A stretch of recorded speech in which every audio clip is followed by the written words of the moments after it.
Hey there folks, Quentin here, Mask Ramen on the internet with another comic book review. This time I have Invasion Book 2, Battleground Earth.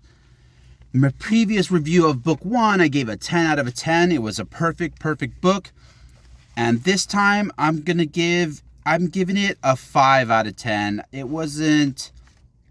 It's one of those things where like, it's a main event where it spans across all kinds of books. So you kind of going into book 2, if you didn't follow those books, you kind of missing part of the story, which I know is one of the reasons why they do that, to sell books and stuff like that.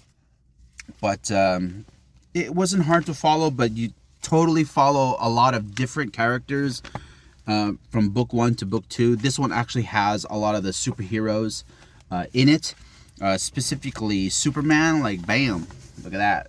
Still art by Todd McFarlane.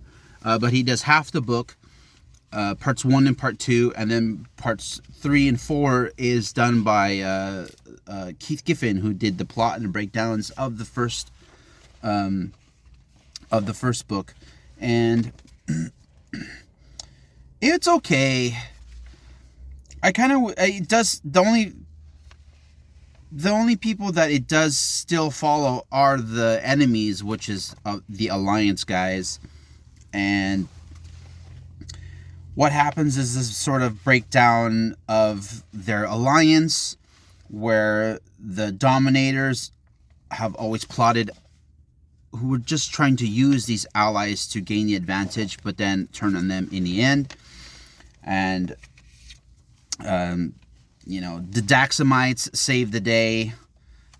Because they never really were part of the Alliance. They were more observers, and then once they gain the power of like Superman, because they're like a close race to like Kryptonians, but with the yellow sun, they basically have the powers of Superman, and it's a whole army of Supermen.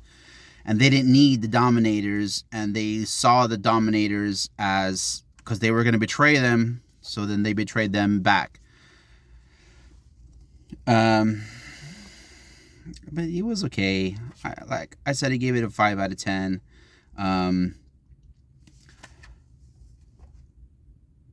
It sort of became a slightly lackluster towards the middle there. A little bit of Flash.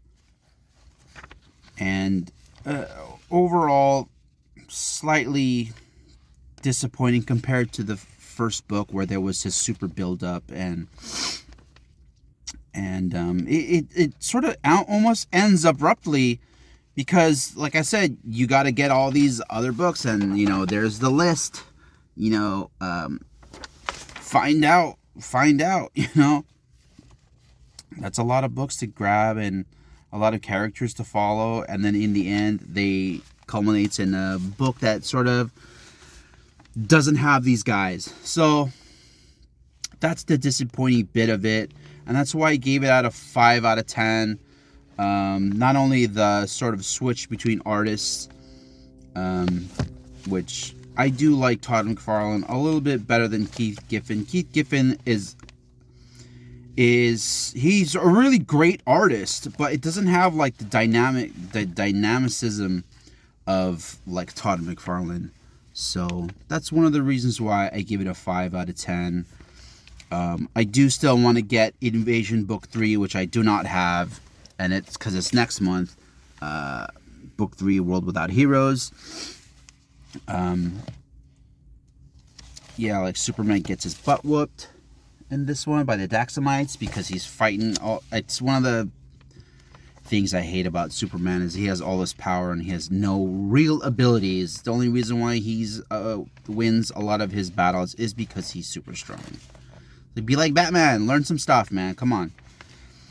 But yep, that's my review. Thanks for watching. Like, subscribe, share, and if you want to check out some of my other reviews, and I'm also coming out with a comic book myself called Emergency Signal. Go ahead and check that out on my YouTube channel. Until next time, God bless.